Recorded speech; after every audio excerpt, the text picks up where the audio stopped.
The Pirates played a doubleheader Wednesday, and the starting pitchers were the two big stories of the game. In the second game, it was Bubba Chandler throwing six and a third scoreless innings, getting lifted, handing the ball to Brandon Iser, the team's third string lefty, and Iser getting lit up. Pirates end up losing. We can talk about the managerial decision, but at the end of the day, in my opinion, we've seen Bubba Chandler be pulled around that 85 pitch mark, which he was at. We have seen Don Kelly go to that left on left matchup. We have seen it was a lot of what we had seen this year, with the biggest theme being the bullpen once again blowing it. And I don't know what more I could say other than this bullpen needs to be supplemented with outside help immediately, not by August 3rd, not making trades at the deadline.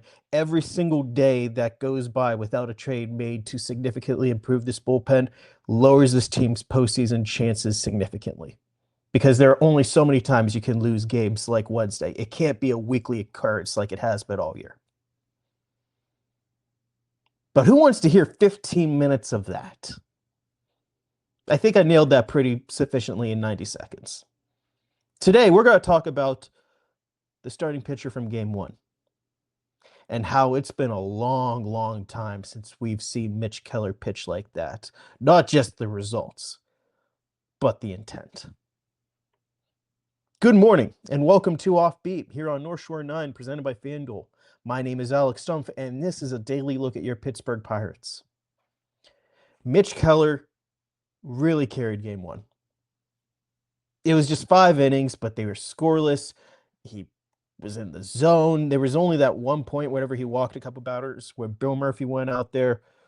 Quick course correction. He figures it out. He just attacks again.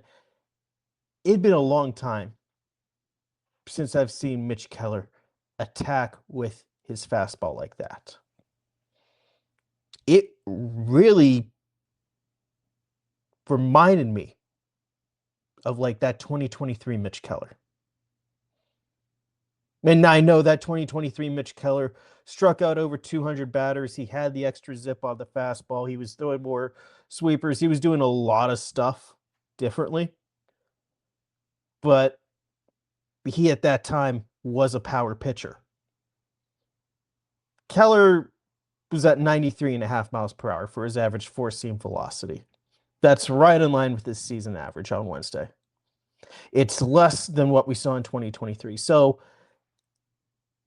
you could see maybe the red flags there. And I will admit, I thought this start had the potential to go really off the rails. That many left-handers in the lineup, that ballpark with that right field, I really thought this one could have been very ugly. And Keller just delivered. He delivered with his four-seamer, his cutter, his slider. It's like, yeah, I kind of remember this guy. Not a lot of changeups, not a lot of curveballs. We didn't really see the sweeper at all. It was him attacking with his power stuff. And it's like, I kind of remember this guy. This was 2023 Mitch Keller. Now, this wasn't the first time that we've seen him try to pitch off his four-seam fastball.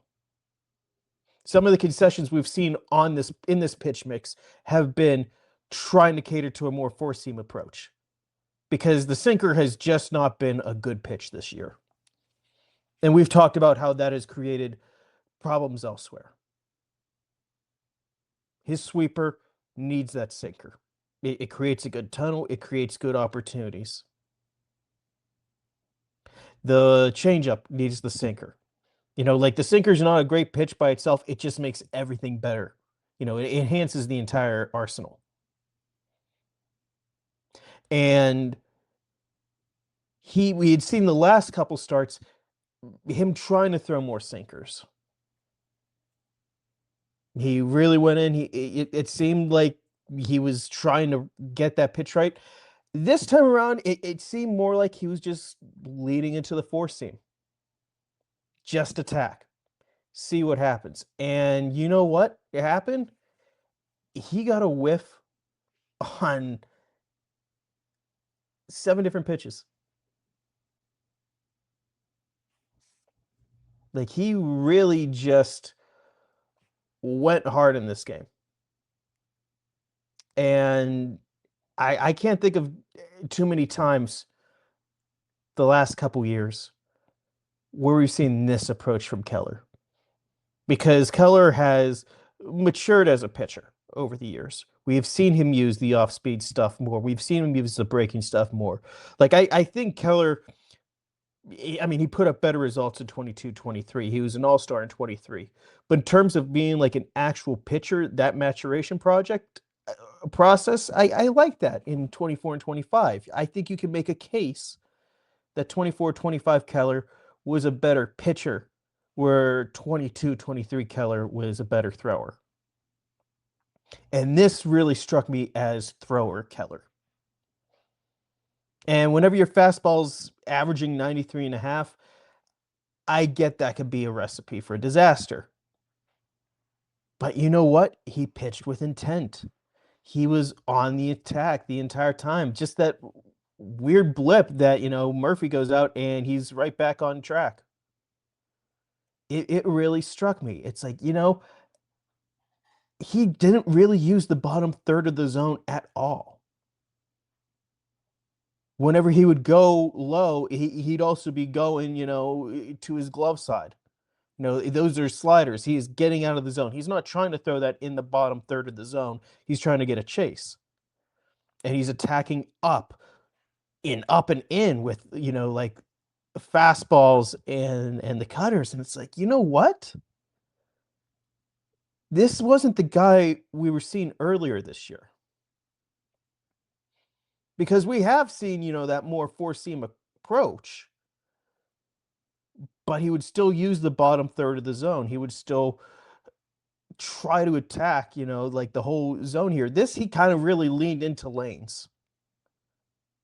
At least that's what it looked like. That he was leaning into lanes and he was attacking that way. And it was a reminder of what 2023 Mitch Keller was like.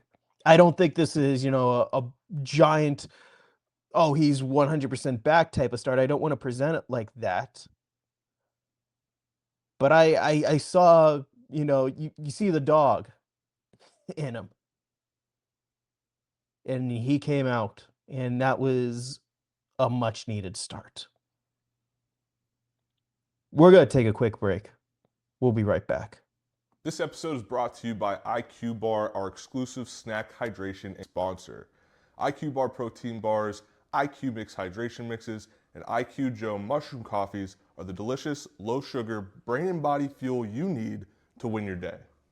The Ultimate Sampler Pack is a great way for you to try all IQ Bar products and flavors. You get 9 IQ bars, 8 IQ Mix sticks, and 4 IQ Joe sticks. All IQ Bar products are clean label certified and entirely free from gluten, dairy, soy, GMOs, and artificial ingredients. With over 20,000 5-star reviews and counting, more people than ever are fueling their lifestyles with IQ Bar's brain and body boosting bars, hydration mixes, and mushroom coffees.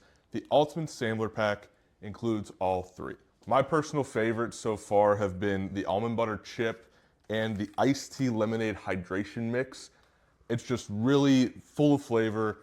I love starting my day with it, and I couldn't imagine starting my day with anything else other than IQ Bar products. Right now, IQ Bar is offering our podcast listeners 20% off all IQ Bar products, including the Ultimate Sampler Pack, plus free shipping. To get your 20% off, text MLB to 64,000. That's MLB 64000. Message and data rates may apply. See terms for details. One of the coolest games I covered on the beat was 2022. That late May outing in Los Angeles. Whenever Keller just said screw it and he attacked with sinkers and he just didn't give up a run in Dodger Stadium. He pitched fearless. And even though there was a lot of work still to do, it was one of those reminders like, hey, he's still here. You're not getting rid of him that easy. And I wasn't in New York on Wednesday, but just watching that start, I see a guy who's attacking with the fastball up, pitching fearless, and it's like I'm getting kind of that vibe. I'm kind of getting that Dodger Stadium vibe here. I mean, it is Yankee Stadium. Dodger Stadium is a far better ballpark than Yankee Stadium nowadays, but it's still, you know, a hostile environment. And yeah, he's not using the sinker. It's reverting, but it's like, let's lean into a fastball. Let's pitch off of that. We're going to attack up. We're going to use the whole arsenal. I'm going to use all 7 pitches, but let's make no mistake. It's the four seam. We're going to live and die with that today. And it worked out. Whenever we talked earlier this week about do the Pirates need to add a starting pitcher, I questioned the quantity of innings that they could get out of Braxton Ashcraft, out of Bubba Chandler, out of Jared Jones. And then I said, I'm worried about the quality of Mitch Keller's innings. That this has been a rough year. Even after 5 scoreless, his ERA is at 4.90. His expected stats are not flattering. There is no real silver lining here. He has to pitch a lot better in the second half of the season for this team to reach its goal. But one start in, it looked really good. And he had ample time to prepare, to get some extra workouts in, to get some extra bullpens in, to really like reevaluate, to dive into the nitty gritty, to work on projects. Like, I get that. He's not going to have this runway for his next start. But this was the first time it really felt like in months where Keller was kind of like in control of the game. And that's huge for this team if they can just get that Mitch Keller back. Coming into the year, nobody was really expecting him to be the number 2. No one was like, he has to be the number 2 starter. He just can't have an ERA that's, in the 5s.